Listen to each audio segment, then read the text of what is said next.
Welcome. Thank you so much for spending some of your precious summertime with us today. My name is Cassiopeia Guthrie, and on behalf of the BIPOC Support Foundation, I'm honored to have the opportunity to get us started with our Q2 book club, focused on Grading for Equity by Joe Feldman. If you're here today, please go ahead and say hello in the comments and drop in a note to let us know where you're tuning in from.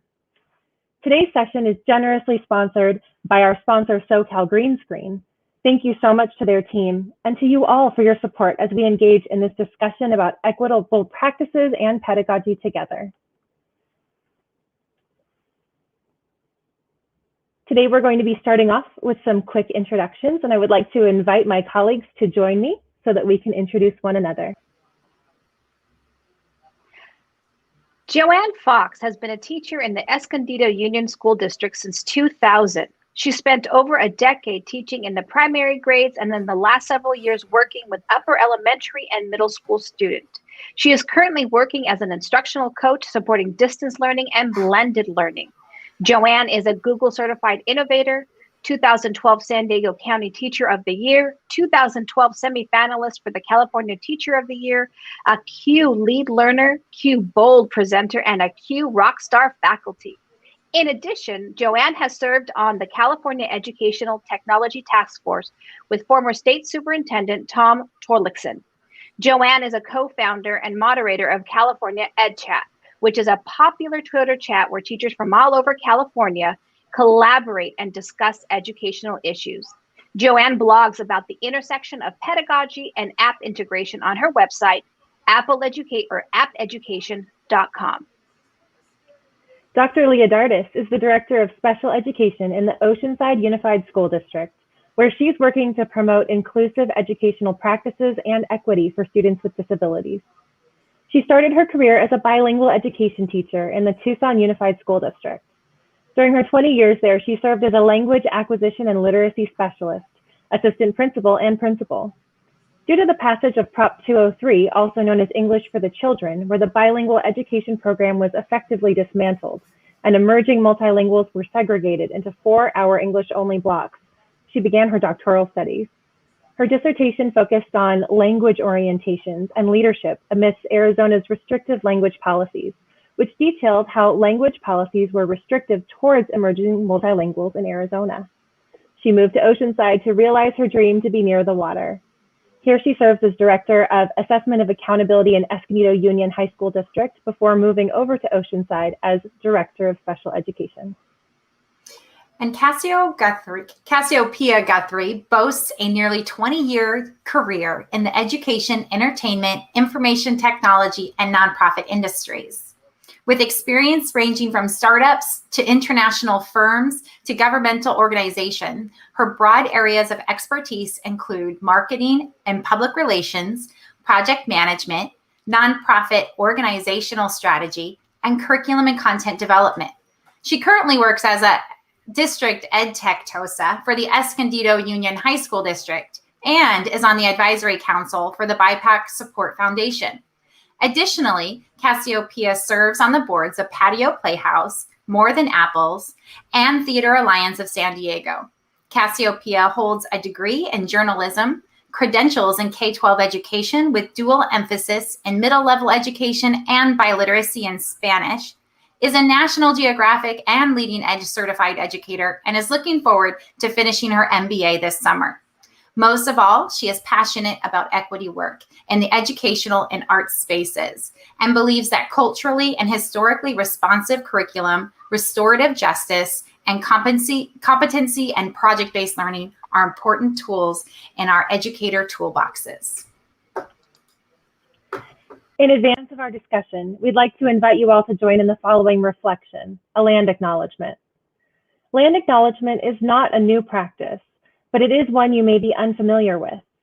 As we begin our book club event, it's important to note that at this event today, while virtual, we are actually hosting it in a region within the traditional and ancestral homelands of the Kumeyaay and Luiseno people. Today, the local tribes continue to contribute to the life of our community, to celebrate their heritage, practice their traditions, and to care for the land and waterways here in San Diego.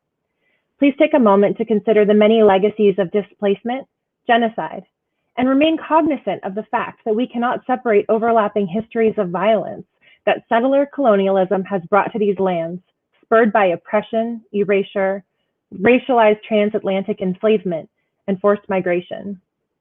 Through our land acknowledgement, we seek to pay our respects to their elders, to recommit ourselves to the important work of dismantling systems of oppression within our region, and to acknowledge the cultural legacy of the Kumeyaay and Luiseno people. We thank them for their stewardship of this region and celebrate their contributions, past, present, and future. These acknowledgements commit us to a lifetime of anti-racist work.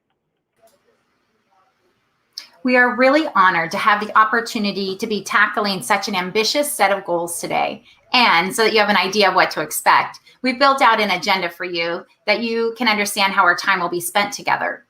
On that note, just a moment, we'll continue by reviewing our norms and desired outcomes, and we'll get some context about the book for the day and dive into some activities related to our book study. Later in the session, we'll be sharing a passage from the text, which we will discuss, and then we will have some time for questions and reflections with our speakers about the curriculum and these practices in the classroom. We all know that as educators, we are end result focused. So with that in mind, we wanted to start by articulating our outcome. Today, our goals are to understand how traditional grading practices struggle with alignment to accuracy, bias resistance, and motivation. To identify some practices that teachers can put into place immediately, which are more equitable, and to leave feeling empowered to make small, immediate, actionable changes in your practice. That said, as part of any important conversation, we wanted to acknowledge that many of us are teachers, and we have an impact on grading.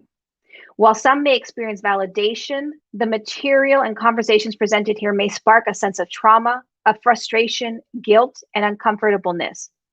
And with that in mind, our team has generated a list of norms that we're planning to hold to during the presentation. They are, please listen and speak with respect. Both verbal and nonverbal language is powerful and important. Respect others' privacy and only tell your own story. Share time fairly, land the plane. Listen to understand, not to respond. Expect to be misunderstood, and practice forgiveness. We're going to lean into the discomfort. And I will tell you, as a teacher, I had to lean into the discomfort of this book. But by committing to these norms, we believe that our conversation here today can be both daring and also change-making. We also believe that it's important to give you a little bit of context on our book club events, just in case you're a first timer and are unfamiliar with how these run. 4 times a year, we at BIPOC Support Foundation facilitate a book study. Each quarter includes 2 sessions focused on the same theme. The first session averages about an hour and a half long and is presentation-based in nature. In that session, we focus on introducing and validating the text that we are studying. A short time later, we reconvene for a 60-minute session in which we discuss and engage with an analysis of the text with you, our audience. This gives us a chance to have a really robust and powerful conversation surrounding these texts and how they can inform our work. For example, you may recall that our Q1 book club this year was focused on building anti-racism processes and practices in the K-12 classroom. We specifically read Stamped, Racism, Anti-Racism, and You, The Hate U Give, and The Poet X. We then invited you all back for a second session in which we did a deep dive into that selected text, The Hate U Give by Angie Thomas, participating in discussions, engaging in online tools, and ultimately discussing how the curriculum that our partner, Words Alive, provided could be used immediately in the classroom. In keeping with this model, today is session 1 of our series, and on July 26th, we will be circling back around with you and really engaging in those deep conversations about today's book, Joe Feldman's Grading for Equity. So let's learn a little bit about Joe Feldman, according to Corwin Publishing Company. Joe Feldman has worked in the education at the local and national levels for over 20 years in both charter schools and district school contexts as a teacher, principal, and district administrator. He began his career as a high school English and American history teacher in Atlanta Public Schools and was the founding principal of a charter high school in Washington, D.C.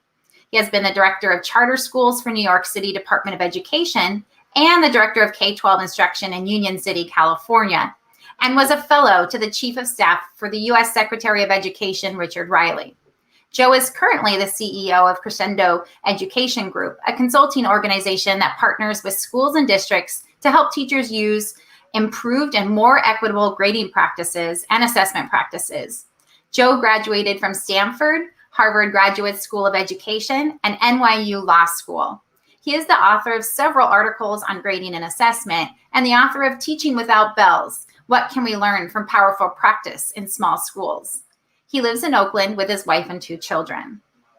The book we'll be focusing on for this book club series is Joe Feldman's most recent book, Grading for Equity: what it is, why it matters, and how can it transform schools and classrooms, published in 2019 by the Corwin Publishing Company.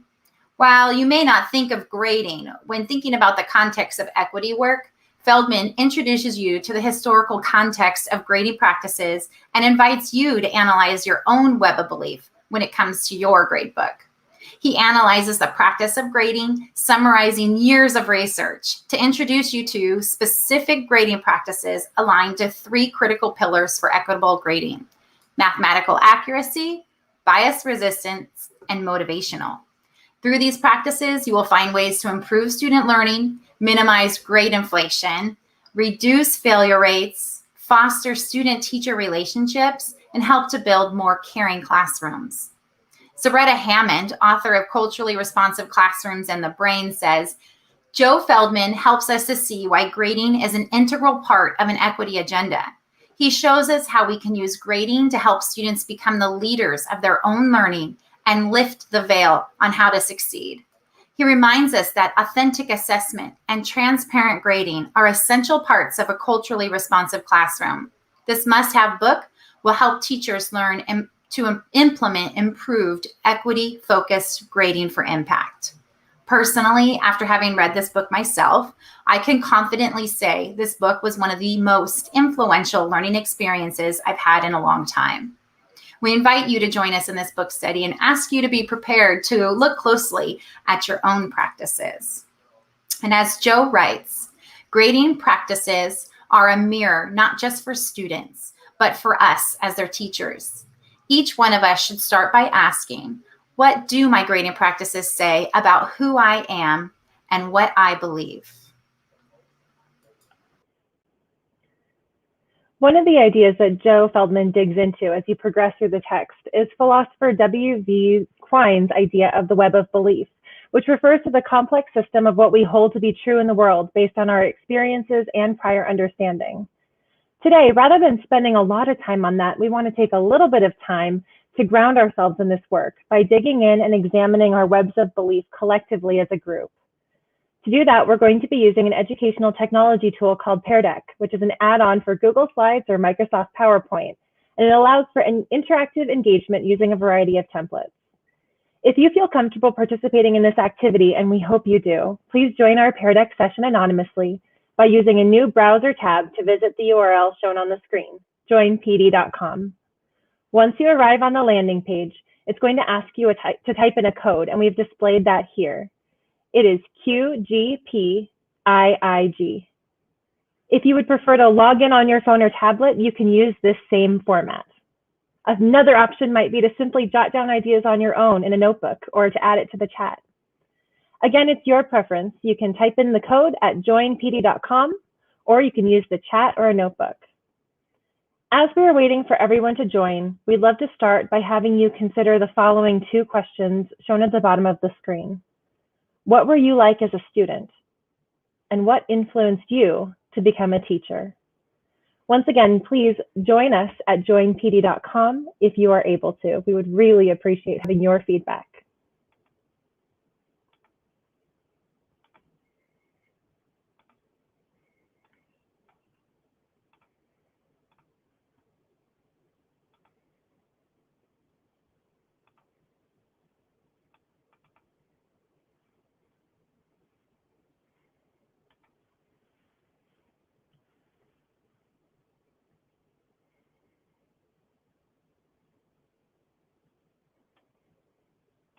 Now, as you enter, you'll see a question on the screen, and this question says, how are you feeling about engaging in this work today? I really appreciate that we have some of you who have joined already who are selecting your response. You'll find that you can click right there on the screen, and it will allow you to engage with the slider. Once again, go ahead and click or drag your cursor in the Pear Deck window to where you would like to respond. And if you're still joining us, once again, that code is at the top right corner. You'll go to joinpd.com and you'll type in that code in the top right corner of our screen. Thank you. Perfect. So I see, based on our responses here, that we have many who are feeling like they're in a good space, are excited about digging in, a few who have maybe some distractions that are bothering them just a bit, and we're really looking forward to pushing through that today and to communicating about all of these very, very important topics. Now that we're here, I want to start off by answering this first quick right. This is an open-ended question, so please go ahead and be honest. Remember that your response is completely anonymous. This is completely anonymous, okay? Oh, pardon me, I apologize for that, friends. There we are. So our first question, as you see on the screen, is where did you learn about how to keep a grade book? Or who taught you about grade books? We will go ahead and take a moment to respond to this question in free response form. Please think carefully about the answer and respond accordingly. We're going to take, again, about 1 minute to respond to this.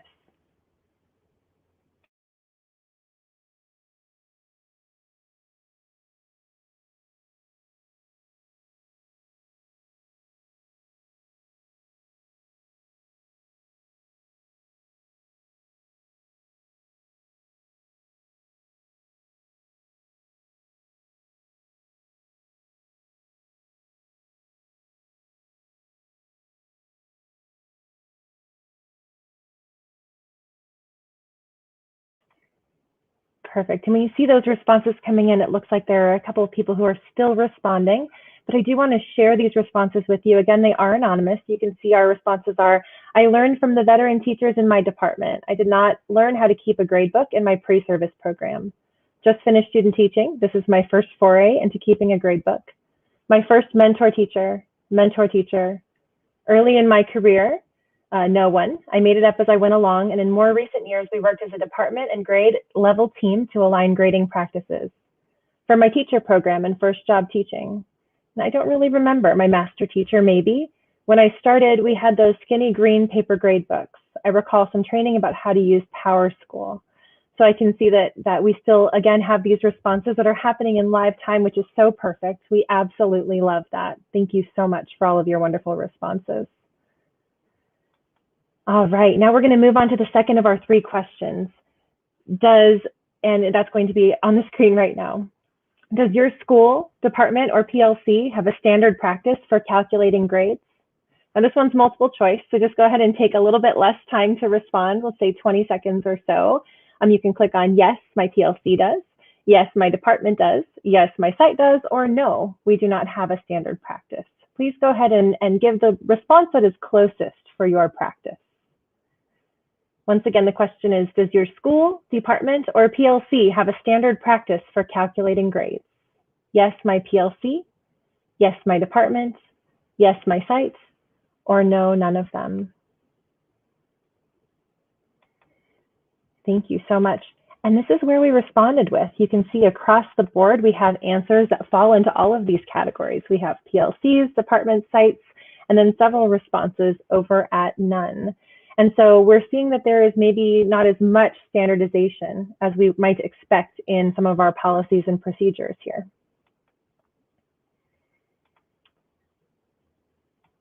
Beautiful. That third question that we're going to briefly dive into today, once again, is an open-ended text response, and it is this. Do you feel like there is flexibility in your practice when it comes to grading and or assessing students? Once again, this is an open text response, so go ahead and take a minute to respond. Do you feel like there is flexibility in your practice when it comes to grading and or assessing students?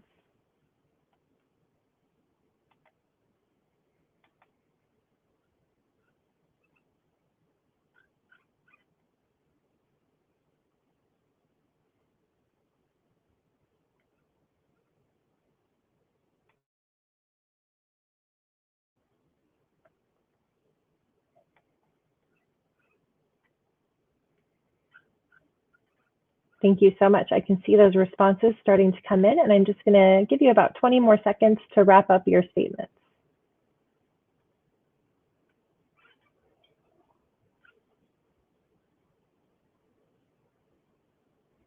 I see in the chat we have a response that says, not really, there was a suggested standard. Thank you very much for that.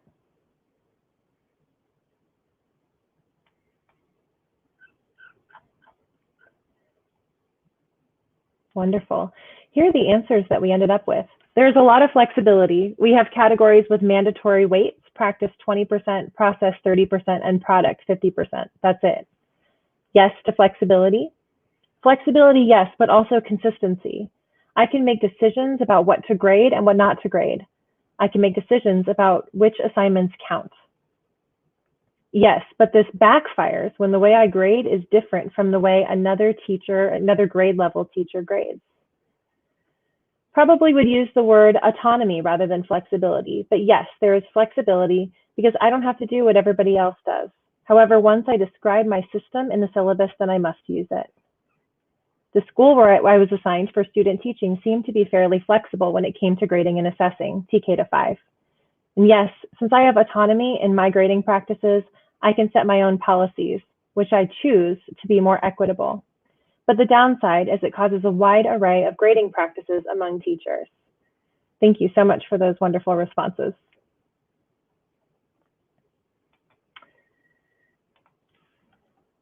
Why is this important, you might ask? Well, the reality is that as Joe Feldman points out, we all have very strong feelings about grading. It doesn't take much to demonstrate that. Let's take a look at one more interactive activity. Take a look at the following 5 statements. Each one is on a spectrum from disagree to agree. Go ahead and plant one flag on each line to demonstrate how you feel about each statement.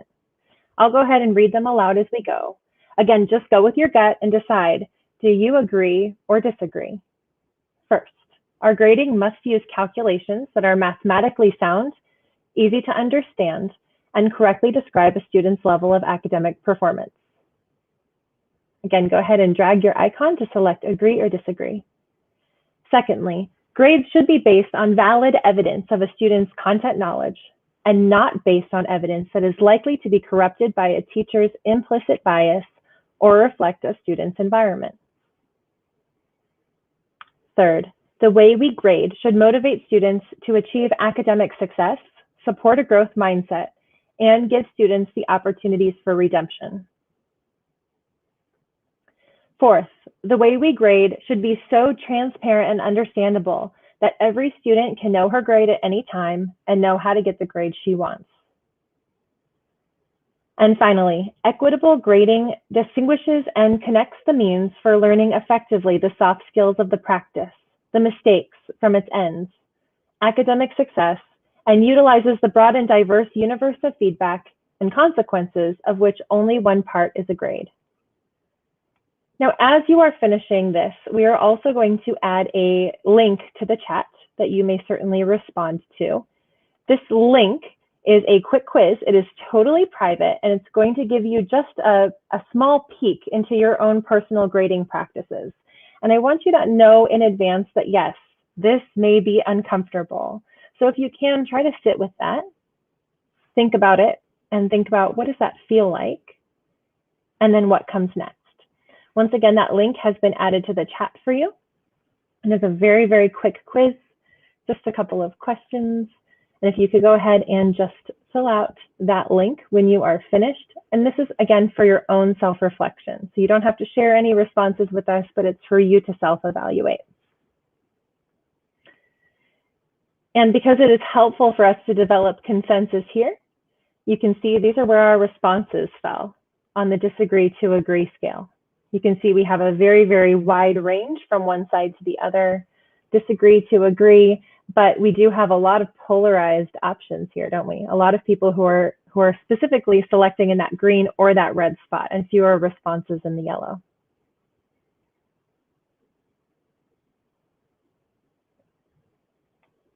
Wonderful. Now, I want to point out as we move into this next portion here that it is very, very, very important for us to understand what it is that we are discussing here. And what we are talking about is we're talking about not only this text, but we're talking about the concepts that apply to our own personal practice within the text. And so as teachers, we have to dig in deep. We have to be willing to do this difficult work, to lean into this discomfort, and to really think about the outcomes of the decisions that we are making. Thinking back to these driving principles that we've reflected on, using the disagree to agree scale, as well as that survey you're taking, we have to think about this. We are teachers. We're change makers, inspirers, educators. We have all of these strong principles and beliefs that we lean into when we're making our decisions. We use them to inform our practice every single day. But what are they based on? Are they best for kids, like Tangela and Isabel, two faceless students introduced in the text as we imagine them here? We know and believe that we need to invest our time in supporting students through anti-racist practices, processes, and curriculum decisions. We talked about that in our Q1 book club. But somehow all of this can so easily get lost in the shuffle when the rubber hits the road, and then we're dropping our grades into a grade book table. That's where Grading for Equity comes in, by our friend Joe Feldman. And before we do our reading today, I want to give you the opportunity to have a copy of the text in front of you. You can download it at the link in the chat or at the QR code and URL shown on the screen.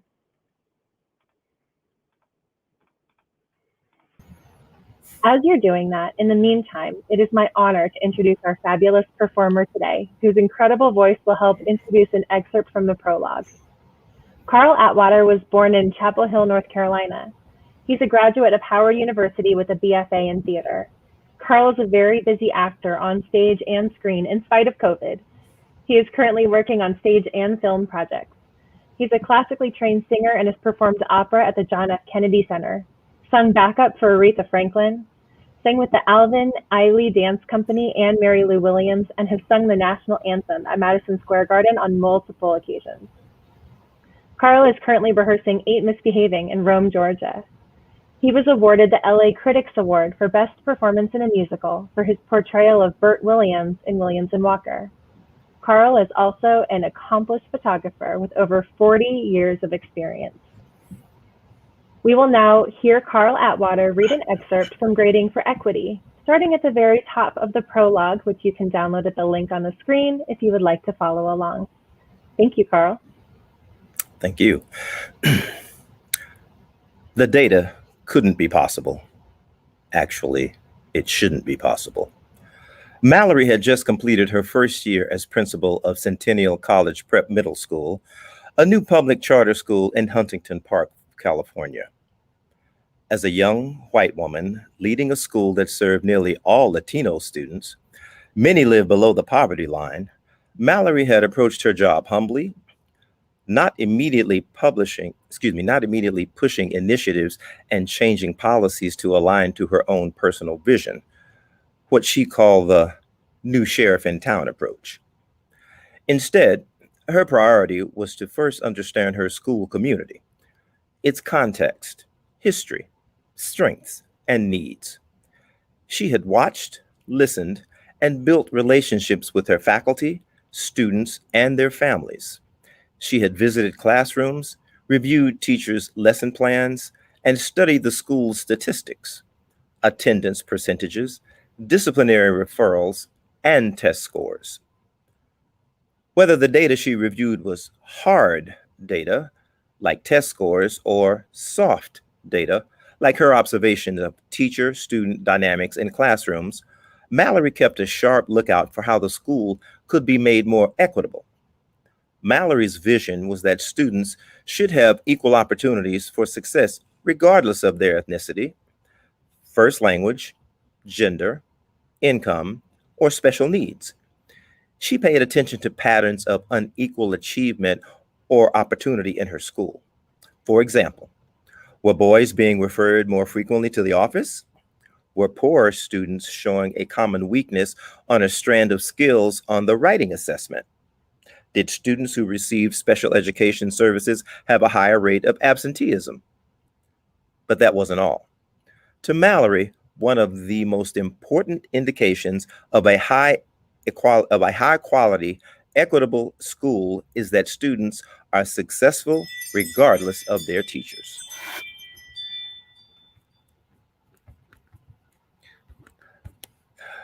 One teacher's students shouldn't learn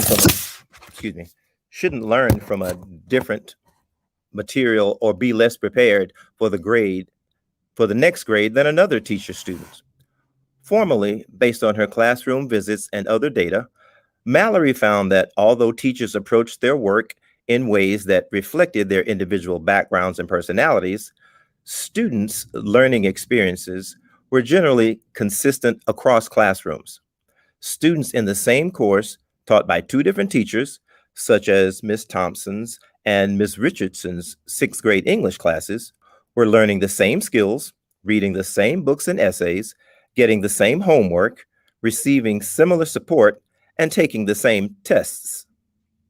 Mallory was confident that regardless of their sixth grade teacher, students would be similarly prepared for seventh grade English.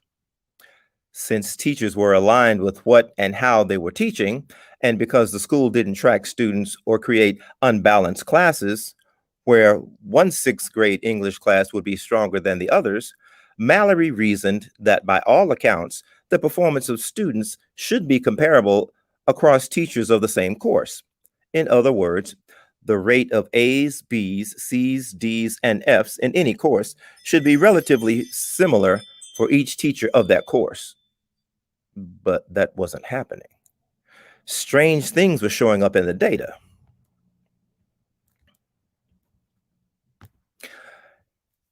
If you were a student in two of the three teachers' math classes, you had about a 20% chance of getting a D or F. But if you were in the third teacher's math class, you had a 0% chance of getting a D or F. In the English classes, taught by three different teachers, including Miss Richardson and Miss Thompson, the range of D and F rates, 4%, 22%, and 35%, was even more dramatic.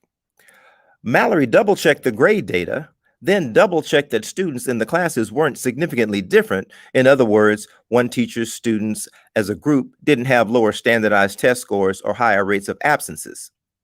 No, the groups of students were similar. The only difference among the classes seemed to be the chances of receiving a particular grade. Mallory put on her detective hat and considered, investigated, and then rejected several explanations. No substantive differences in instruction. Teachers were using the same curriculum with the same tests and even scored those tests as a team to ensure fairness and uniform evaluation. Mallory scoured students' previous test scores and grades with no indication of drastically different profiles of the classes as a whole. No substantive difference in the classroom physically. It wasn't as if one classroom had a broken thermostat or was closer to a noisy playground. What was even odder was that the students with identical standardized tests scores received different grades depending on their teacher. The teachers were teaching similarly, the students were demonstrating similar achievement, but the grades showed inconsistency. This data seemed unexplainable, impossible, and grossly inequitable. On a lark, Mallory looked at the syllabus for each class. Each teacher, of course, had created her own personalized version, and it shocked her. Each teacher's syllabus began with a similar introduction to the course content and description of important materials of the class, but then it was as if each teacher was in an entirely different school. Point. One teacher accepted no homework after the attendance bell rang. Some deducted points if homework was late, although the amount deducted ranged from a few points to 2 letter grades worth.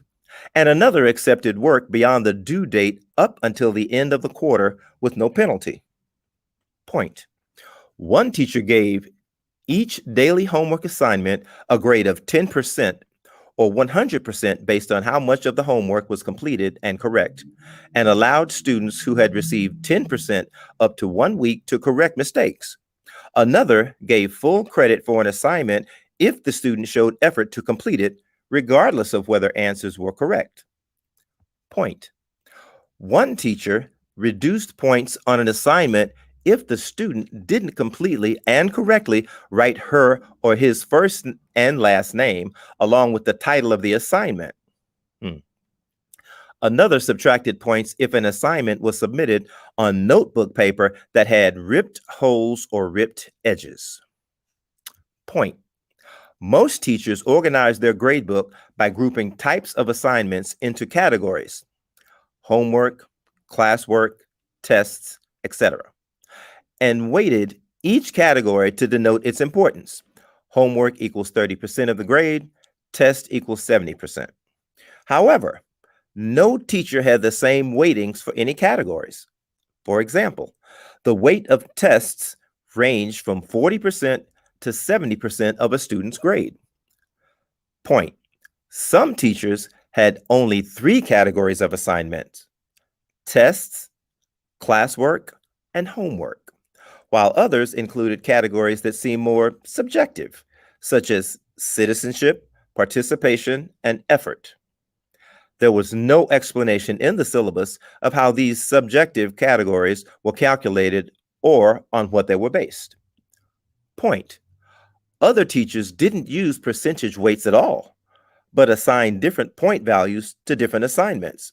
For example, homework assignments might be 5 to 10 points each, with tests worth 100 points. Teachers' different grading policies made it impossible for 2 students with the same academic performance to receive different grades.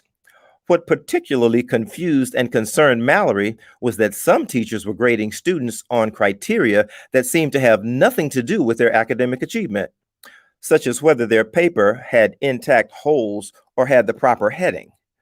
And others were basing parts of the students' grades entirely on subjective criteria, such as effort that were susceptible to teachers' implicit biases. This grade data that couldn't be possible suddenly was. A few days later, something happened that changed Mallory's confusion to concern. Maria, a shy but earnest 8th grader, came to her office nearly in tears. Last year, as a 7th grader, she had received a B in math, her most challenging subject, but this year was barely passing with a D. What was really frustrating Maria was that even though she had often handed in homework assignments late or incomplete, she had after-school responsibilities at home in addition to dance class 3 times a week. She consistently performed well on every exam.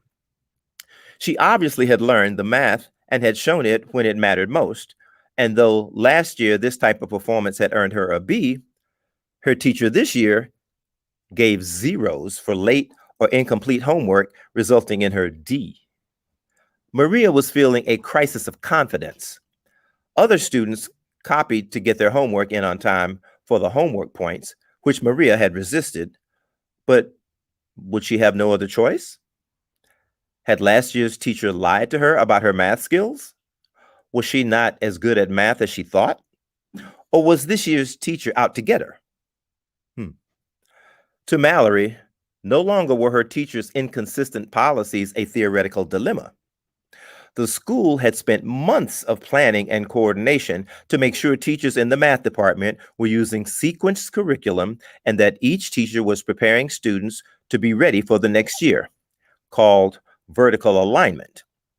Yet teachers' different approaches to grading was undermining all of it, sending confusing messages about learning and impacting students' grades and promotion rates, their beliefs about school, and even their self-image. Mallory had to talk to her teachers about what was happening. The prior year, she had broached many conversations, some quite difficult and uncomfortable, with her teachers about curriculum, teaching strategies, job responsibilities, even evaluation. Surely, she assumed, they would be astonished, as she was, when they saw the data and would reconsider how they graded. But now came her second shock. When she began a discussion of grades with her teachers, it was like poking a hornet's nest. Nothing prepared her for the volatility of conversations about teachers' grading practices. Many of her teachers, previously open to exploring new ideas about nearly every aspect of work, reacted with defensiveness and adamant justification. Teachers with higher failure rates argued proudly that their grading reflected higher standards, that they were the real teachers. A teacher with low failure rates explained that he was the only teacher who cared enough to give students retakes and second chances. One teacher simply refused to discuss the topic, citing her state's education code that protected teachers from administrators' pressure to change or overwrite grades. One teacher began to cry, confessing that she had never received any training or support on how to grade and feared that she was grading students unfairly. Conversations, pardon me.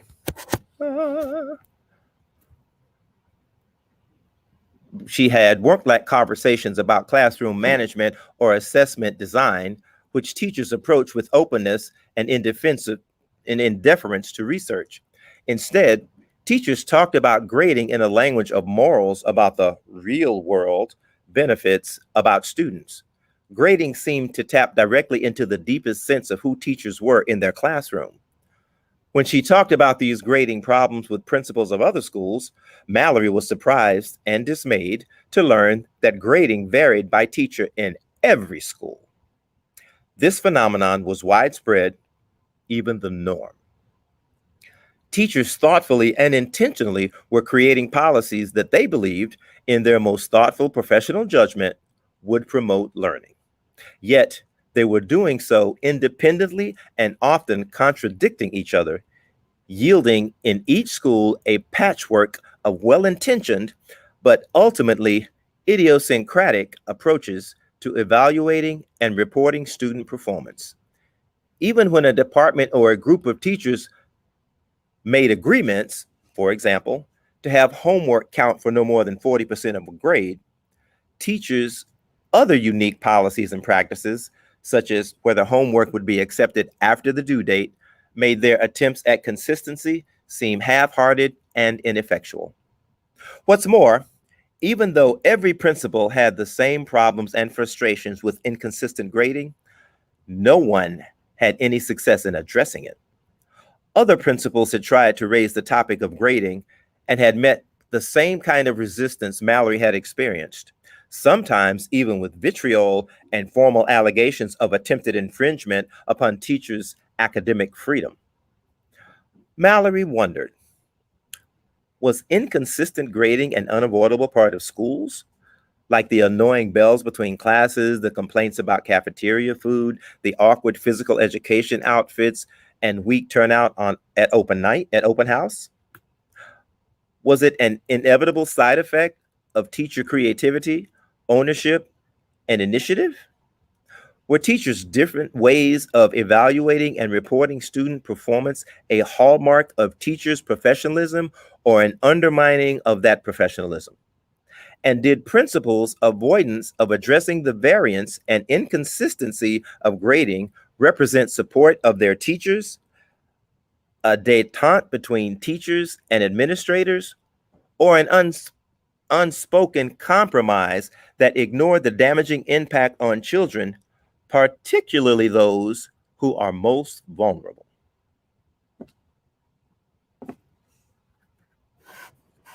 Thank you, Carl. As you've witnessed, words and behaviors have impacts. This is why culturally relevant and responsive learning environments must be embraced and prioritized for our students. We'd like to introduce the 3 pillars that we'll be focusing on today that educators can use when implementing this work in the classroom. Through these pillars, you will start to undo or question your web of belief when it comes to grading and gradebook practices. Prepare for aha moments. Today, we will provide you with a summary of each pillar, introduce you to a few of the grading practices within that pillar, and offer you a few reflective questions to consider as you read this book. The first pillar that Feldman dives into is accuracy. We reflected earlier on the driving principle shown here, namely that grading must use calculations that are mathematically sound, easy to understand, and which correctly describe a student's level of academic performance. This portion of the book dives into the inaccuracies of the 100-point scale and ways to calculate a grade that more accurately describe a student's level of performance. Think minimum grading, or starting your grade book at 50, so that each score, F, D, C, B, A, is each worth 10%, instead of assigning 60% to failure. It dives into why teachers add zeros when assignments are missing. What is the result of that? Penalizing grade work. What are we asking a zero to communicate to students and families? And what manipulations do teachers make with the best of intentions that end up resulting in more inaccuracies in their gradebook? The segment of the text also makes a case for the 0 to 4 scale, weighting more recent performance and focusing on individual achievement rather than group scores. Most of all, it leaves you wondering, in holding students accountable, do we predispose them away from success? I love this quote from Mike, a middle school math teacher, and I'm lucky that Carl has agreed to read it for us this afternoon. Carl? I had real trouble initially with a no zero policy. If a student didn't do anything, they deserve a 0. But a 50% is still an F. An F is an F, and it will show as an F. I thought about the students I had last year who would work very hard to improve their grade, even do extra credit, but their grade wouldn't change because previous assignments were a 0. I had students who asked, why do anything to improve my grade if my grade is still going to be an F no matter what? I just had to let go of the 0. Thank you very much, Carl. This is especially poignant for me, as many of us have had a similar experience. I know that when I decided to start digging into anti-oppressive work and what that looked like for me in my own classroom, I had to begin to wrestle with all of the harm my practices had been perpetuating. In what ways were my decisions, rooted oftentimes in the way we've always done it, in what ways were they contributing to not only inaccuracy, but inequity? For me, once I saw it, even on that first day of sitting with my discomfort, I knew I had to make an immediate change. There simply wasn't a choice. And I want to acknowledge that our practices have the very best of intentions. Here are the things I've said and heard. I penalize for late work because responsibility is important in life, and students need to learn that now before they're in the real world. Or I post missing work as zeros so that parents know that their child hasn't been completing their work. I need their attention and support. Are these statements based on academic performance, or are we asking numbers to communicate other things which diminish the mathematical accuracy? If we agree that our grades need to be mathematically accurate, easy to understand, and correctly describe a student's level of academic performance, we immediately invalidate those things when we engage in those types of practices. Feldman asks us, if you've assigned a 0, was it intended primarily to affect students mathematically or psychologically? Knowing that it's mathematically unsound as well as inaccurate, does that change your opinion? Would it change your opinion if you discover that there is no evidence that receiving a 0 motivates students, but in fact, it often demotivates them? As we get ready to move into Pillar 2, I wanted to leave you with this. If our goal is to prepare students for the real world, how do our practices do that? How can our grades support the messaging we are giving students that learning matters, that achieving their goals is important, that where you end up over time is more important than where you started? Grading on the curve and averaging scores over time and penalizing late work flies in the face of those ideas. As Feldman says, the driver's license exam doesn't change its difficulty or its passing score, depending on how many people pass it. The cutoff high score in the bowling alley doesn't change if a deluge of bowlers start scoring 300. The bullseye on a target doesn't get smaller as more people hit it. A person who passes a bar exam on her 3rd try doesn't have her scores averaged. A marathon runner's time in a race isn't calculated by averaging all of the times in her training sessions. When we want to find a plumber, we don't ask to see her evaluations as an apprentice. And when Ellis, who started further behind than Maria, earns an A. Maria's A doesn't become less valuable. They both met and exceeded the standard, and the A's denote that achievement. Whatever we define as meeting the standard doesn't change. They both demonstrated that they can hit the bullseye.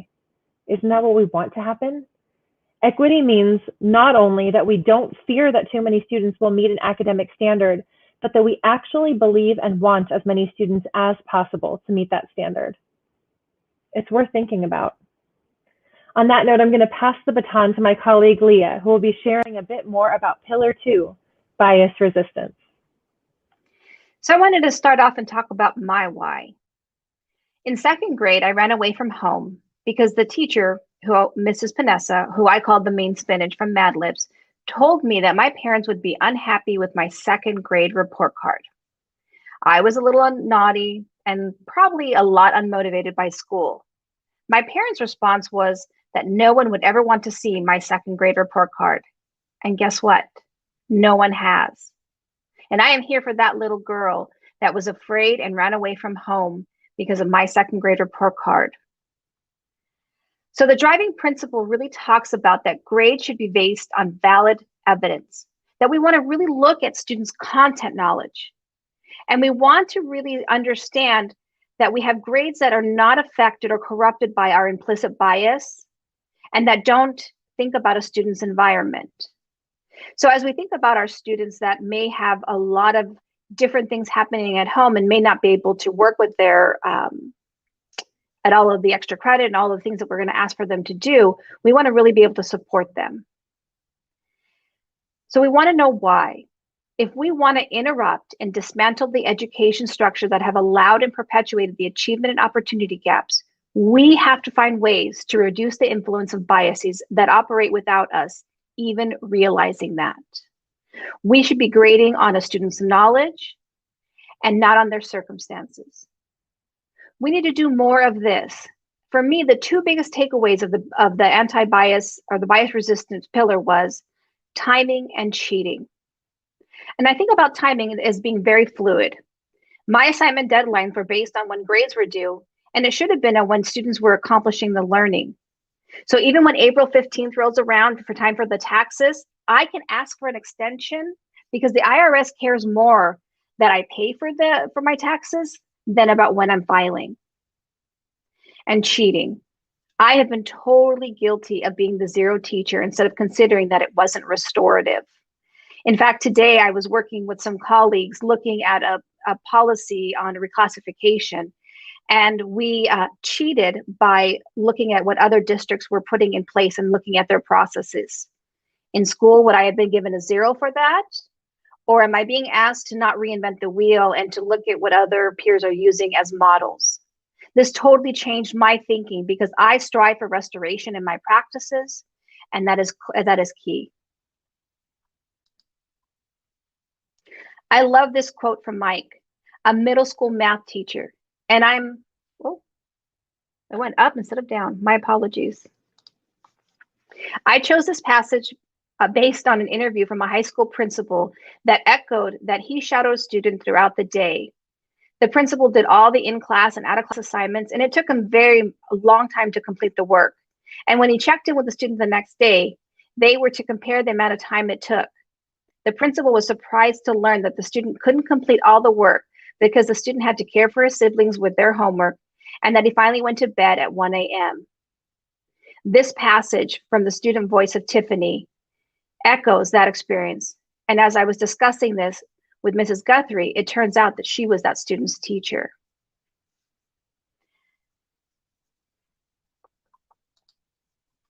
So we want to consider these questions. What impact does being judged for every single mistake, being awarded for their actions, and being faced with complex and variable gradings have on student motivation to learn? And how can we use grading to expand rather than limit education equity and achievement in our schools? How can we minimize traditional grading negative impact on learning, particularly for vulnerable student populations?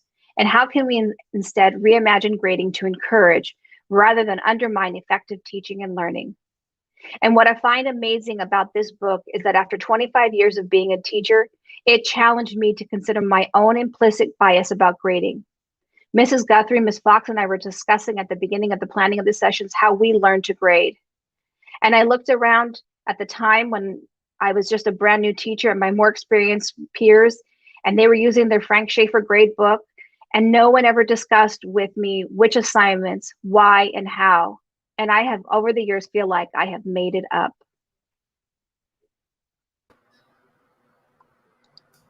Mrs. Fox? We're going to talk next about pillar number 3. This pillar focuses on motivation. The way we grade should motivate students to achieve academic success, support a growth mindset, and give students opportunities for redemption. In other words, grades should drive student motivation through hope and student empowerment. Grades and grade books are not something that should be done to students, but rather students should be a part of the process, just as they are part of the learning process. There have been so many studies and books written about motivation.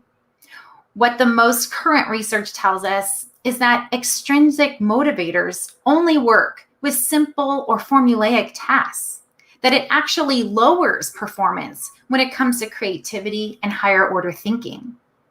And grades in the traditional sense are a form of extrinsic rewards.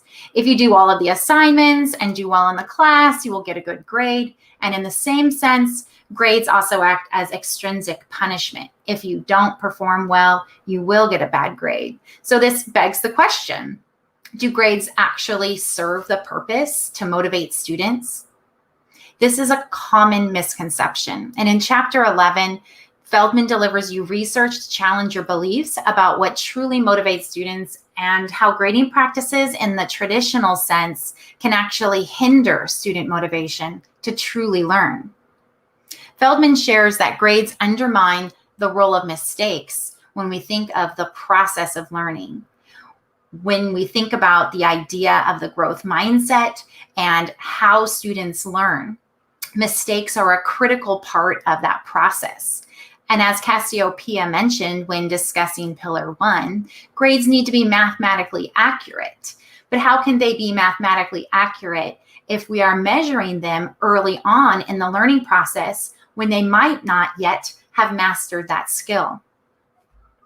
So why should a grade book continue to hold a score from early in the trimester, or should we weigh our grade more heavily on the part of the trimester where our students are actually mastering standards? So how might we set up our grading system so that students can feel they have hope and redemption and support the learning process? So let's talk about a couple of things that Joe Feldman mentions in his book. One of the things he mentions is minimum grading, and Cassiopeia discussed this when talking about Pillar 1. Simply adjusting your scale to a 50-point scale where every letter grade is weighed equally, it will allow students an opportunity for redemption, meaning they can actually have some hope and climb out of a failing grade or a failing cycle. The system shows students that through hard work, they can have redemption and they can recover and they can succeed. In a traditional grade book, the 0 to 59 actually represents an F, and that is 59% of that grade represents an F. So that minimum grading policy really helps equalize each of the letter grades to have equal weight, allowing for these opportunities to recover. Another strategy Joe recommends is offering retakes and redos. And we know this is a big topic when it comes to teachers, and how do we prioritize and how do we manage this process of retaking and redoing? And Feldman addresses all of this. And he reminds us that the learning process depends on mistakes, but there needs to be a way for students to review their mistakes and have an opportunity to correct them. And in chapter 11, Feldman will share in detail the case for offering retakes and how this process can be managed. In fact, he claims retakes are equitable only when they are mandatory. He addresses these common concerns that we all have about this process. But the big idea is that implementing procedures for allowing students to retakes on assignments or summative assessments actually motivates students to learn from their mistakes, which will result in increasing their understanding of the content. And isn't that the whole point?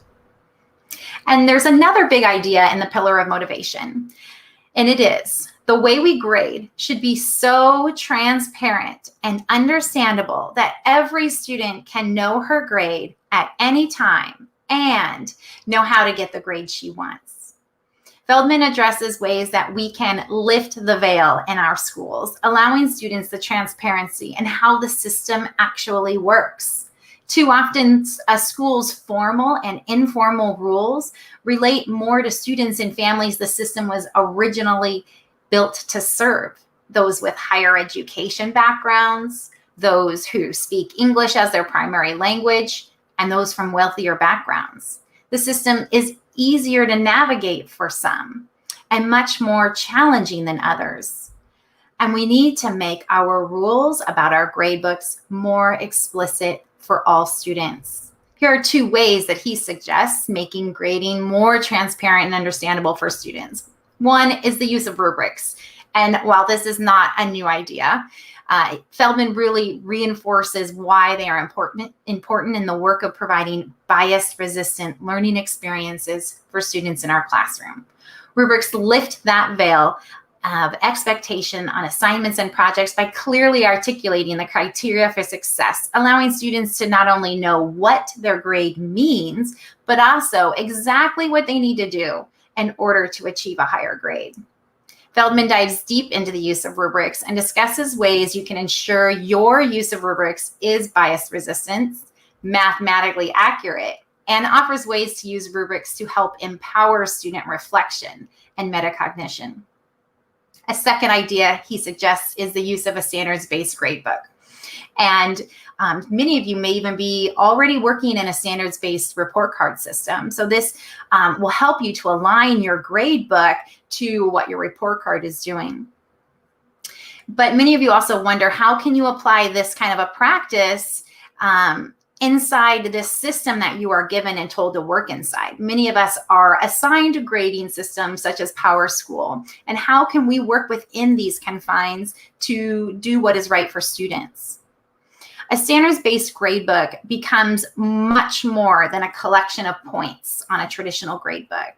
Feldman shares how a gradebook can be designed to reflect a student's performance on mastery and ensure that students understand what their grade actually means.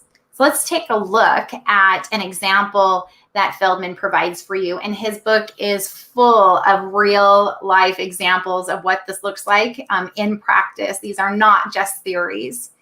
But this is just a quick glimpse in what a standards-based gradebook could look like. And in this scenario, a teacher sets up the entire gradebook up front with the standards that will be addressed for the course. And those are the only columns that have weight in the final grade. Any of the assignments, all of those are weighted at 0. So that those collection of points in the assignments category actually sit there with no weight on the final grade, but help to inform the teacher what level of mastery of the child is for each of the standards being addressed in their course. This puts a lot of professionalism into what's happening in the gradebook and does not put all the power into a mathematical equation in a gradebook. It allows the teacher to really analyze student work and use that information to inform instruction. Let's take a look at a quote. This is from a student named Cynthia, and she's discussing why redos and retakes are helpful for students, especially for those leading busy lives or who may be less willing to talk with teachers about some barriers they may be experiencing to prevent them from moving forward in a course. As a student athlete, I've always been taught you should prioritize. You should get the work done. But in instances where something is going on at home or with you, then I don't feel comfortable at school to tell the teacher, I didn't do it, or I'm not prepared because of this reason, because it creates anxiety. There's also this fear of, are they going to believe me? Sometimes our students are willing and able to openly share about the stresses they're experiencing in their personal life, but often there are students, for whatever reason, who don't feel safe in sharing what is going on. And these students would rather take the F than talk with a teacher. Having a retake policy helps to empower students to make decisions about how much they can handle, reducing their anxiety and refocusing on the learning of the content instead of the collection of points. So I want to leave you thinking about pillar 3 in this sense. When in your professional life have you been given a redo? Who offered it to you? And why did you think you got that second chance? And what did it feel like to receive it? And what happened before and during your second chance? And how did it benefit you? And secondly, think, was there a time when you were asked to demonstrate competence and weren't given a second chance? Why weren't you given that chance? Did you ask for it or believe that you could? Thinking about how retakes can impact you personally can help to clarify how important such a policy could be. The ability to have redemption offers a feeling of hope rather than hopelessness. It empowers student agency rather than disempowering. And more importantly, the policy of retakes meets students where they are and humanizes our grade books. So now that we've had a little peek into the 3 pillars, what are you looking forward to learning more about as you dive into this text? It's also important, as you provide conversations in your classroom in which you ask students to be vulnerable, that you, as a facilitator, consider several elements shown here. To consider, are we challenging or perpetuating systems of oppression? Are we addressing the system itself or a symptom? When it comes to intent versus impact, what could have been done to empower? And what might be the unintended outcomes and consequences? We also wanted to share a variety of questions rooted in restorative justice, intended to help you move a more positive, productive conversation forward.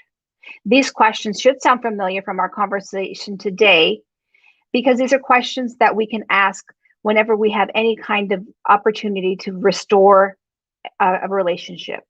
We ask, what happened? What were you thinking about at the time? What have you thought about since? In what ways have you been impacted? In what way was the situation the result or perpetuated by a system of oppression and or privilege?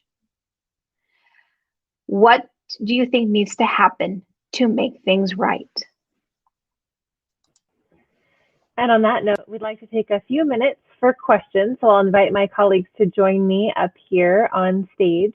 So if you have any questions or reflections or any wonderings that you would like to add to the comments in the live stream, or any thoughts about the things we've spoken about today as we get ready to launch into reading and discussing the text over the course of the next month, we would love to have you pop them into the comments. Again, we'd love to tackle those now. So if you do have a question you'd like to add to the comments, please feel free. We would love to address any questions that you have.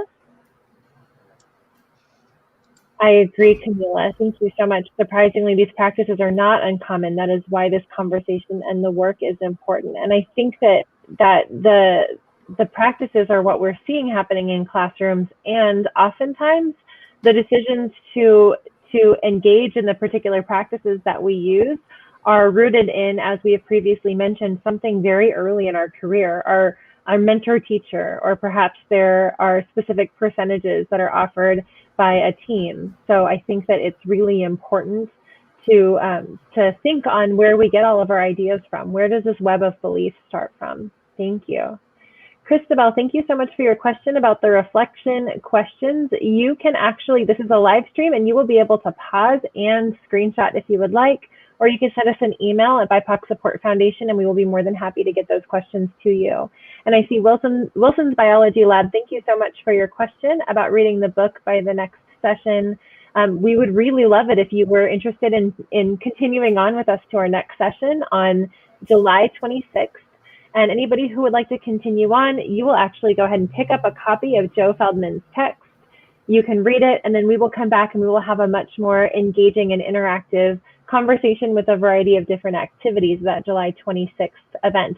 Now, if you do have any colleagues who are not here today who you think would really love this information or who would like to participate in the book club with you, please feel free to send them the link to this YouTube video. It will continue to be live, and they will be able to access this link, and then they can actually still join us on the 26th for those conversations. We really want to make sure that that is as robust of a conversation as possible, because we know that without talking about these things, we all continue status quo. And once you know better, you do better, right? Yes, thank you so much, Christabel. Yes, the live stream will be available after this. You'll be able to find it right here. And all of our book club live streams are available at BIPOC Support Foundation's YouTube channel. So please feel free to give us a like and subscribe so that we know that you want to see more content just like this. Thank you all so much for coming today. We really hope that many of you are going to choose to engage in the next phase of the book study, to pick up a copy of Joe Feldman's text, of course, and then to continue to evaluate and question and grow in our own practices as equity-focused educators. On that note, if you do plan to purchase this text and read it prior to our next meeting, or if you would like to read other books centered around pedagogy and practice or rooted in anti-racism, you can visit our bookshop by visiting BIPOCsupportfoundation.org and clicking the bookshop link at the top. We have curated and are continuing to curate texts for teachers in addition to lists of fiction and nonfiction books for pre-readers, tweens, teens, and adults, and everyone in between. Our bookshop is for everyone, those of us who are in the field of education and those of us in the community at large. And a portion of your purchase will actually go to support our education and business initiatives at the BIPOC Support Foundation. Also, while you're over on the website, you can subscribe to our newsletter, donate to our nonprofit to support our other initiatives, and access our offerings under the resource tab. We also have a survey we'd love for you to fill out if you can. It's located at bit.ly/BSS22021, and we will also make sure that that is added to the comments for you. Once again, it is B as in boy, I, T as in Tom, /B as in boy, S as in Sam, F as in fish, 22021. Not only will this help give us some feedback about today's event, but it will also provide you with an opportunity to sign up for a subsequent discussion talking about the book that we heard an excerpt from today. Finally, Mrs. Guthrie? Yes, ma'am. There's a comment here that I think that would be particularly lovely for you to address. It's Mrs. Grusso. She says, I see how this works on a lot of subjects in English, but I struggle to find anything to assess that isn't subjective or low level. And I know that as a former English teacher, this is right up your alley. Absolutely. And I'd love to talk to you more about this, Mrs. Gusso, or Gusso. I'm not entirely sure. Perfect. Gusso, thank you. I would love to talk to you more about this. And this is actually something that we're going to dive into at our next book club. So the goal will be that when we return, we all are a little bit better equipped with some of the recommendations, the specific recommendations that Joe Feldman makes through his text, and we're able to dive into what that looks like. And I am especially excited to have that conversation with you. As Dr. Dardis mentioned, I am an English teacher, and I'm K-12 credentialed, but I specifically taught senior level English most recently. So I would love to chat more about that as well. I love your story about that one, about your last few weeks in with senioritis in your classroom. So I also wanted to acknowledge this lovely comment here. Allowing ourselves to be vulnerable enough to acknowledge our own implicit biases will really open the floodgate into individual history of grading practices and what we need to look at to change. Thank you so much, Susan. I completely appreciate and agree with that. It is so important that we are vulnerable and that we are willing to dig deep into that discomfort that we all have experienced as we read this text. I think that it is looking in a mirror oftentimes. We're looking in that mirror and we're seeing the things that we have done with the very, very best of intentions. And again, making the decision that we need to do what is best for our students and what is best for society as a whole. So thank you again. And finally, as we wrap up, I just wanted to take a moment to thank our artists, speakers, and sponsors without whom this event could not exist, as well as our entire board and the team behind BIPOC Support Foundation. If you feel so moved, we have added handles where you can follow everyone on social media or connect or send follow-up messages. And we cannot thank you enough for taking the time to be here today. We hope that you enjoy reading Grading for Equity, and we're looking forward to seeing you at our next meeting on July 26th. Thank you so much.